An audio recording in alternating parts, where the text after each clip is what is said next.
Hello dear student, આજનો આપણો વિષય છે વિજ્ઞાન ધોરણ 7 પાઠ 12 વનસ્પતિમાં પ્રજનન. આગળના વિડિયોમાં મેં તમને સમજાવ્યું છે અલિંગી પ્રજનન, વાનસ્પતિક પ્રજનન, પ્રજનન એટલે શું, બરાબર? એના ઉદાહરણ પણ આપણે જોઈ ગયા.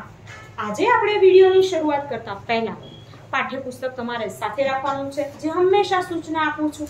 અને હવે તો ટેવાય પણ ગયા હશો તમે સૂચનાઓથી, બરાબર ને?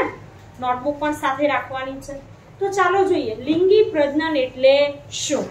થોડી ઘણી માહિતી આપણે આગળ પ્રજનન વિશે અભ્યાસ કર્યો ત્યારે મેળવી ગયા કે અલિંગી પ્રજનનમાં બીજ વગર પ્રજનન થાય છે, જ્યારે લિંગી પ્રજનનમાં બીજ વડે પ્રજનન થાય છે. હવે તમને વિચાર થશે કે બીજ કેવી રીતે ને ક્યાંથી મળે, તો એ પણ ચાલો જોઈએ કે તમે પુષ્પની રચના અગાઉ ભણી ગયા છો. તો તમે છઠ્ઠા ધોરણમાં ધતુરાનું, જાસૂદનું પુષ્પ અભ્યાસ કરીને આવ્યા છો? હા, નામ નિર્દેશન વાળી આકૃતિ આવે છે, બરાબર? પુંકેસર, સ્ત્રીકેસર, દલપત્ર, વજ્રચક્ર, પુષ્પાસન બધાનો અભ્યાસ કરીને આવ્યા છો. અને ના કર્યો હોય તો ફરી યાદ કરાવી દઈશ. તો તમે જાણો છો કે પુષ્પો એ વનસ્પતિના પ્રજનન અંગ છે. પ્રશ્નમાં પૂછાય, ખાલી જગ્યામાં પૂછાય, તો પણ તમારે યાદ રાખવાનું છે કે વનસ્પતિનું પ્રજનન અંગ કયું, એવું પૂછે તો તમારે લખવાનું છે વનસ્પતિનું પ્રજનન અંગ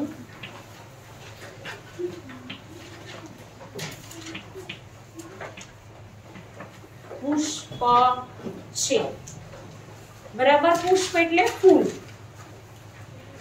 હવે પુંકેસર એ નર પ્રજનન અંગ છે અને સ્ત્રી કેસર એ માદા પ્રજનન અંગ છે. એના મુખ્ય ભાગો કયા છે પુષ્પના? તો પુંકેસર અને સ્ત્રી કેસર. એ પોઈન્ટ અગત્યનો છે, એટલા માટે લખું છું કારણ કે એ પણ પૂછાઈ શકે. પુંકેસર નર પ્રજનન અંગ,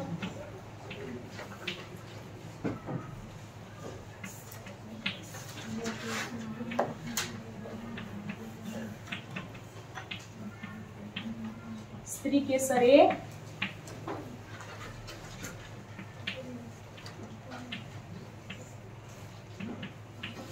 માદા પ્રજનન. સમજ્યા કે ના સમજ્યા? નર પ્રજનન, માદા પ્રજનન. ઓકે, ચાલો હવે પ્રવૃત્તિ 12.4 જુઓ. એક સરસવ, જાસૂદ, પેટુનિયાનું પુષ્પ લો. કયું પુષ્પ કીધું છે? સરસવ, જાસૂદ કે પેટુનિયા? હવે તમે સરસવ કે પેટુનિયા તો તમારી આજુબાજુ ક્યાંય જોવા મળે નહીં, પરંતુ તમારી આજુબાજુ તમે જાસૂદનું પુષ્પ તો જોયું હશે. બોલો, જોયું છે? હા. નથી જોયું? જોયું છે. તો એ જે જાસૂદનું પુષ્પ છે વિદ્યાર્થી મિત્રો, એ લેવાનું છે. હવે આગળ વાત કરીએ. આમાંય પાછા બે પ્રકાર આવશે, એકલિંગી પુષ્પ અને દ્વિલિંગી પુષ્પ. એની પણ ડેફિનેશન લખાઈશ.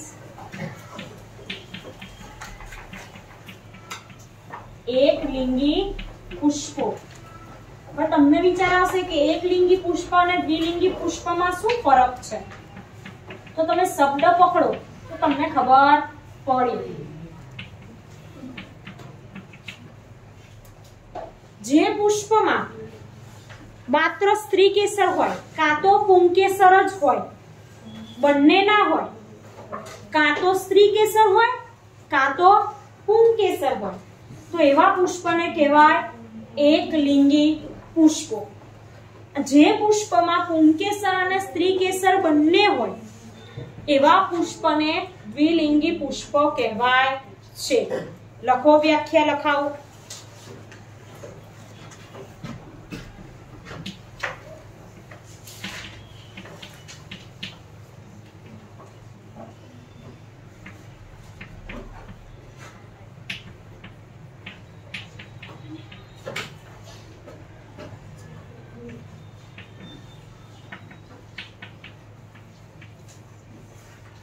જે ફૂલો માત્ર સ્ત્રી કેસર અને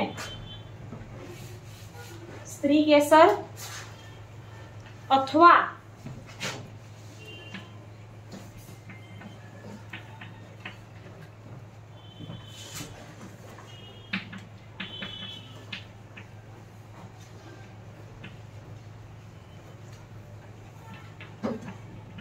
માત્ર પુંકેસર ધરાવે તેને એકલિંગી પુષ્પો કહે છે।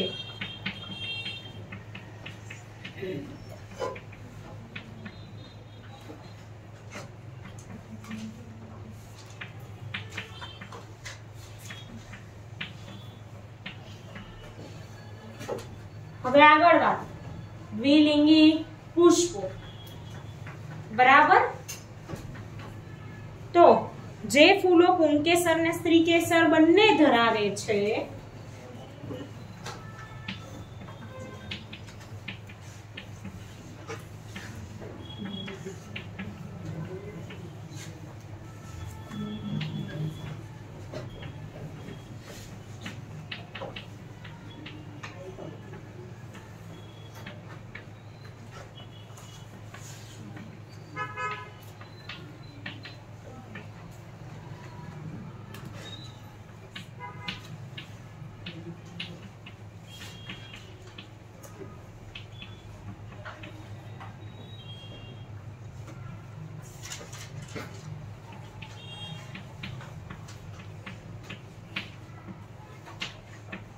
તેને દ્વિલિંગી પુષ્પો કહે છે।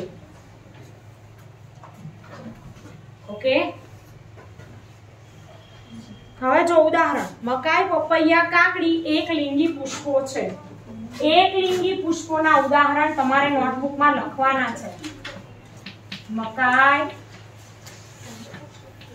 પપૈયા, કાકડી, કેમ કે 2 માર્કમાં પ્રશ્નમાં પૂછાઈ શકે। દ્વિલિંગી પુષ્પના ઉદાહરણ છે સરસવ, ગુલાબ, પેટુનિયા।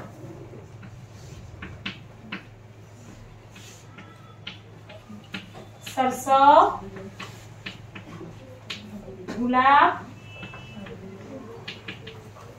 પેટુનિયા બરાબર। આ ઉદાહરણ છે। 2 માર્કમાં પ્રશ્ન પૂછાય કે એકલિંગી પુષ્પો એટલે શું, તેના ઉદાહરણ આપો। દ્વિલિંગી પુષ્પો એટલે શું, તેના ઉદાહરણ આપો। તો તમને સમજણ પડવી જોઈએ, ઉદાહરણ પણ લખવાના છે। હવે ચલો આગળ જોઈશું આપણે। નીચે જો આકૃતિ આપેલી છે પુંકેસર અને સ્ત્રીકેસર, હું તમને આકૃતિ પણ દોરાવું છું બરાબર। આ લખાઈ ગયું છે બધાને ક્લાસમાં? ઓકે, જો બાકી હોય તો આપણા પાઠ્યપુસ્તકમાં આપેલું છે બરાબર, જોઈ લો। હવે મારી સાથે તમારે નામ નિર્દેશન વાળી આકૃતિ દોરવાની છે પુંકેસર અને સ્ત્રીકેસર। આમ તો તમે આકૃતિ 6ઠા ધોરણમાં શીખીને જ આવ્યા છો, પરંતુ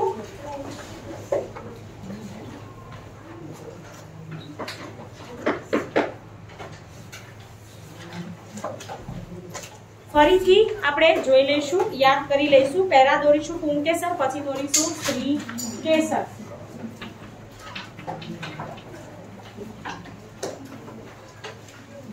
આકૃતિ દોરવામાં અવાજ ના આવે, હાથથી દોરવાની, પેન્સિલનો ઉપયોગ કરવાનો।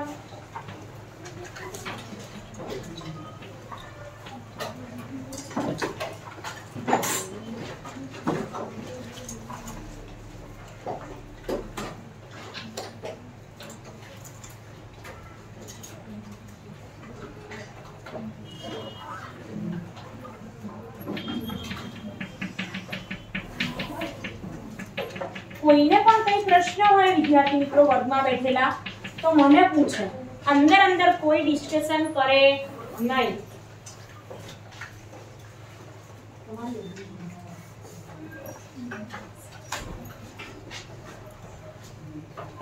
ચલો હવે પુંકેસરમાં 2 ભાગ છે, તંતુ અને આ છે પરાગાશય। આ જે ગોળ ભાગ છે એને કહેવાય પરાગાશય અને અંદર જે દેખાય ને એ પરાગરજ છે વિદ્યાર્થી મિત્રો, બરાબર। અને નાક ઉપર માસ્ક પહેરવાનું છે બધાએ, વર્ગમાં બેઠેલા છે એ। હવે વાત કરીએ સ્ત્રી કેસર।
હવે આ ભાગ જે છે એને કહેવાય પરાગાસન, આ જે છે એને કહેવાય પરાગવાહિની, આ જે ભાગ છે એને કહેવાય બીજાશય અથવા તો અંડાશય।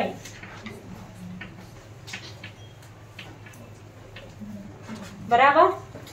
અને અંદર જે દેખાય છે એને કહેવાય અંડક।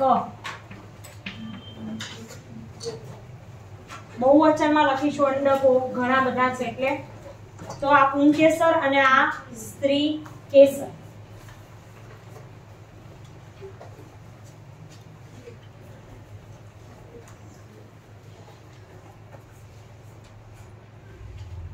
હવે પુંકેસર અને સ્ત્રી કેસરની આકૃતિ તમે બધાએ જોઈ। તો બંને નર અથવા માદા એક લિંગી પુષ્પો એક જ અથવા જુદા જુદા છોડ પર હોઈ શકે। એક છોડ પર એ હોય અને અલગ અલગ છોડ પર પણ હોઈ શકે। શું તમે પરાગાશય અને પુંકેસરના તંતુને ઓળખી શકો છો?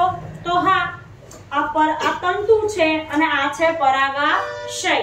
પરાગાશયમાં પરાગરજ ઉત્પન્ન થાય છે, ઝીણી દાણાદાર રચના, જેને કહેવાય છે પરાગરજ।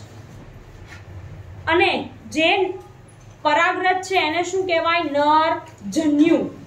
તો પુંકેસરની પરાગાશયમાં નરજન્યુઓ એટલે કે પરાગરજ ઉત્પન્ન થાય છે। જો તમે સમજશો તો તમને આવડશે। હવે સ્ત્રી કેસર એ શું ધરાવે છે? તો સ્ત્રી કેસર પરાગાસન, પરાગવાહિની અને બીજાશય ધરાવે છે। હવે આગળ વાત કરીએ કે બીજાશય કે અંડાશય છે એ એક થી વધુ અંડકો ધરાવે છે, એટલે કે જે અંદર અંડકો દેખાઈ રહ્યા છે એ કેવા છે? એક થી વધારે, જેને માદાજન્યુ અથવા અંડકોષ કહેવાય। અને એ ક્યાં ઉત્પન્ન થાય છે? અંડકમાં ઉત્પન્ન થાય છે। લિંગી પ્રજનનમાં એક નરજન્યુ અને એક માદાજન્યુ ભેગા મળી ફલિતાંડ બનાવે છે। તમને પૂછાય ફલિતાંડ એટલે શું? તો નરજન્યુ અને માદાજન્યુ ભેગા મળીને એક કોષ બનાવે, તેને શું કહેવાય? ફલિતાંડ। ઓકે, હવે આગળ વધીએ કે નરજન્યુ મૂંઝો પૂછે છે કે નરજન્યુ જે પરાગરજમાંથી નીકળે છે તે અંડકમાં આવેલા માદાજન્યુ સુધી કેવી રીતે પહોંચે છે, તો એના માટે પ્રક્રિયા છે જેને કહેવાય પરાગનયન. પરાગનયન તો એવું તમને બેઝિક નોલેજ સમજાવો. પુંકેસરની પરાગરજ છે એ ક્યાં જાય છે? સ્ત્રીકેસરના પરાગાસન પર જાય છે. જે ઝીણી દાણાદાર રચના છે ક્યાં આવે છે? સ્ત્રીકેસરના પરાગાસન પર. આ બંને ભાગ ક્યાં હોય છે? તો પુષ્પમાં હોય, ફૂલની અંદર. અને પછી એ દાણાદાર રચના પરાગવાહિની થઈ ક્યાં પહોંચે? નીચે બીજાશય. અને બીજાશયમાંથી કોની સાથે જોડાય? અંડક સાથે. અને પછી શું બનાવે? ફલિતાંડ બનાવે છે. અને આ જે પ્રક્રિયા છે એ પ્રક્રિયા આખી એને કહેવાય પરાગનયન. શું કહેવાય? પરાગનયન. ચલો હવે પોઈન્ટ સમજાવું. પરાગનયન એટલે શું? એમાં પાછા બે પ્રકાર છે, સ્વપરાગનયન અને પરપરાગનયન. બરાબર? ચલો અહીંયા ધ્યાન આપો.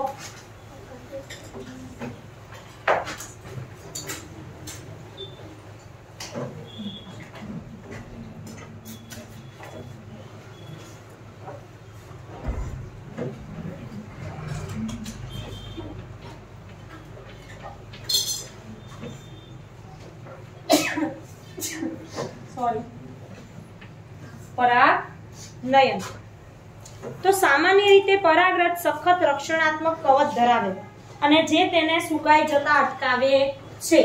એની આસપાસ શું હોય છે? તો રક્ષણાત્મક આવરણ હોય છે જેનાથી તે સુકાઈ જતી નથી. અને પરાગરજ કેવી હોય છે? હલકી, એકદમ હલકી હોય. એના કારણે તે પવન, પાણી દ્વારા એક જગ્યાએથી બીજી જગ્યાએ વહન પામે. એવો પ્રશ્ન પૂછાશે કે પરાગરજના વાહકો જણાવો. તો પરાગરજ મોટા ભાગે પવન અને પાણી દ્વારા એક જગ્યાએથી બીજી જગ્યાએ પહોંચે છે, પણ ઘણીવાર કીટકો દ્વારા પણ તે એક જગ્યાએથી બીજી જગ્યાએ પહોંચે છે. તો એક પુષ્પ પરથી બીજા પુષ્પ પર જાય અને પછી આખી પ્રોસેસ થાય. હવે વાત કરીએ કે જીવજંતુઓ પુષ્પની મુલાકાત લે છે અને તેઓના શરીર પર પરાગરજ લઈને જાય છે. કેટલીક પરાગરજ તે જ પ્રકારના પુષ્પના પરાગાસન પર સ્થાપિત થાય. તો પરાગાશયમાંથી પરાગરજનું પરાગાસન તરફનું વહન પરાગનયન કહેવાય છે. તો પરાગનયન એટલે શું? પહેલા એ તમને સમજાવું. બરાબર? પહેલા વ્યાખ્યા લખાવું છું, એ લખજો.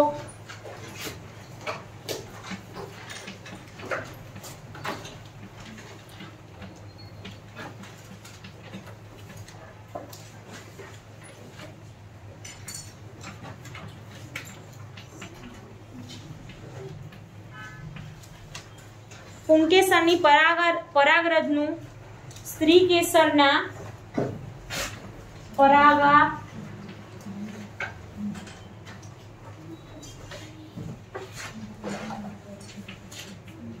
પરાગાસન પર જવાની ક્રિયાને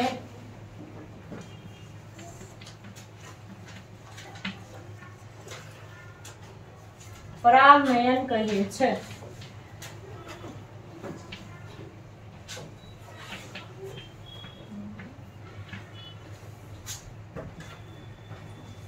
હવે એના બે પ્રકાર છે.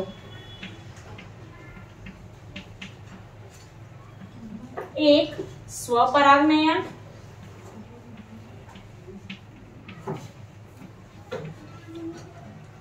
બીજું પરપરાગનયન.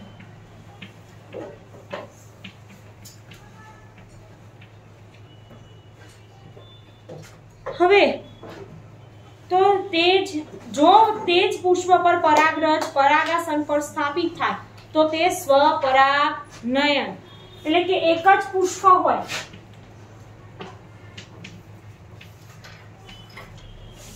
પુષ્પની પરાગરજ પરાગાસન પર સ્થાપિત થાય.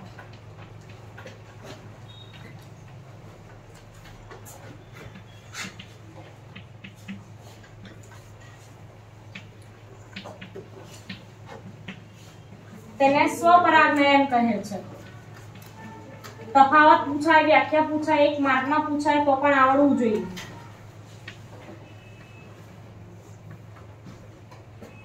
બરાબર કે પુષ્પ એક હોય, ધારો કે જાસૂદનું ફૂલ છે, જાસૂદના પુષ્પમાં પુંકેસર આવેલું છે અને એ પુંકેસરની પરાગરજ એના એ જ પુષ્પના સ્ત્રી કેસર પર જાય તો તેને કહેવાય સ્વપરાગનયન. હવે પરપરાગનયન એટલે શું? તો એક જ છોડ હોય અને એ જ છોડના બીજા પુષ્પ પર એક પુષ્પની પરાગરજ એ જ છોડ હોય એના બીજા પુષ્પના પરાગાસન પર સ્થાપિત થાય તો તેને કહેવાય પરપરાગનયન. એની પણ વ્યાખ્યા લખાવું છું, લખો.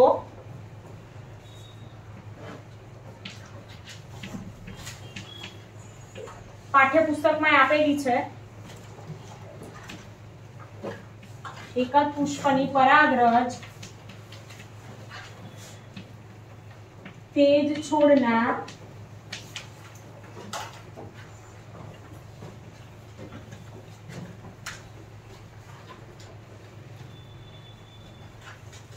બીજા પુષ્પ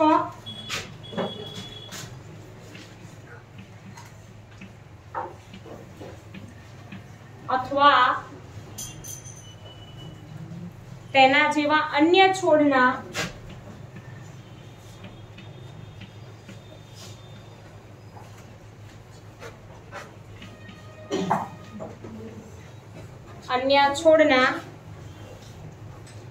પુષ્પના પરાગાસન પર સ્થાપિત થાય.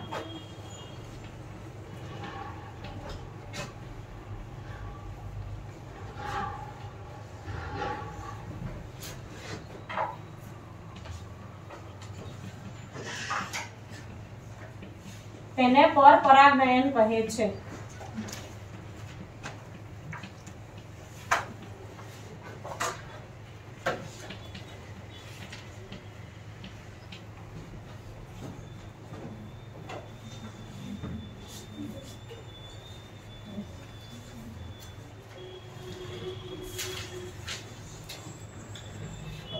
બરાબર. તો વિદ્યાર્થી મિત્રો, તમે પાઠ્યપુસ્તકમાં આકૃતિ આપી છે એ પણ જુઓ. બધા ફેરવો પેજ પાછળ.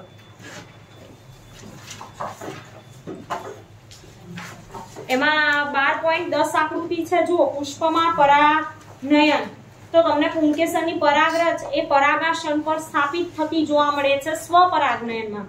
જ્યારે પરપરાગનયનમાં શું થશે કે એના જેવું બીજું પુષ્પ હોય એની પર જાય એ જ છોડની, અથવા તો બીજો કોઈ છોડ હોય એના પુષ્પમાં પરાગરજ ઉડીને જાય, વહન પામે અને પછી પરાગનયન થાય તો એ પ્રક્રિયાને કહેવાય પરપરાગનયન. સ્વ એટલે પોતાના જ પુષ્પ પર અને પર એટલે બીજા પુષ્પ પર. સમજણ પડે છે? અને પહેલા તો પરાગનયન એટલે શું એ સમજવાની ખાસ જરૂર કે પરાગરજ ક્યાં જશે? પરાગાસનમાં સ્થાપિત થાય. બરાબર. પરાગરજ કોણ ઉત્પન્ન કરે? પુંકેસર. અને ક્યાં જાય? તો સ્ત્રીકેસરના પરાગાસનમાં. અને એ પ્રક્રિયાને કહેવાય છે પરાગનયન. તો આટલે સુધી આપણે આ વિડીયોમાં શીખવાનું છે. આકૃતિ મેં તમને દોરાવી, પેન્સિલથી દોરવાની, તૈયાર પણ કરવાની છે. વ્યાખ્યાઓ બધી આવતી હોય એ તૈયાર કરવાની. 2 માર્કના પ્રશ્નમાં, મુદ્દાસર પ્રશ્નમાં પૂછાઈ શકે કે પરાગનયન એટલે શું, તેના પ્રકાર સમજાવો. આકૃતિ દોરી સમજાવો. ઘણીવાર એવું પણ પૂછાય તો તમારે આકૃતિ દોરીને સમજૂતી આપવાની રહેશે. આ વિડીયોમાં આપણે આટલે સુધી જ રાખીશું માહિતી. Thank you.